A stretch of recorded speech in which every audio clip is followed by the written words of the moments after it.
வெளியில் போயிட்டோம், அதனால் வீட்டில் இன்றைக்கி சமைக்கலை. ஹோட்டல் ஃபுட்டு தான் வாங்கிட்டு வந்திருக்கோம். என்ன வாங்கிட்டு வந்திருக்கோம்னு இங்கே வாங்க பார்க்கலாம்.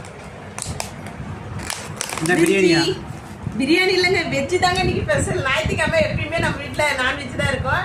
இன்றைக்கி மட்டும் வெஜ்ஜு தாங்க. இங்கே பாருங்கள், பிரிஞ்சி தான் வாங்கிட்டு வந்திருக்கோம்.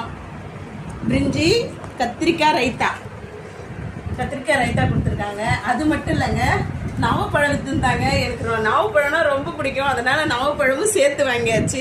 இந்த வெயிலுக்கு நவப்பழம் சாப்பிட்டா குளிர்ச்சின்னு சொல்லுவாங்க. கண்டிப்பா நீங்களும் நவப்பழம் வாங்கி சாப்பிடுங்க. இது வந்து நாட்டுப்பழம் கிடையாதுல்ல, இது ஹைபிரிட் பழம்னு சொல்லுவாங்க. நவப்பழம், நாட்டுப்பழம் வந்து சின்ன சின்னதா இருக்கும் பாருங்க.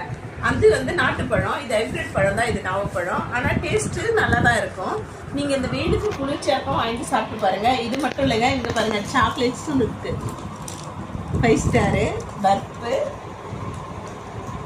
எத்தனை சாக்லேட் விதம் பாருங்க, 3 சாக்லேட் இருக்கு. இதாங்க நமக்கு லஞ்சு.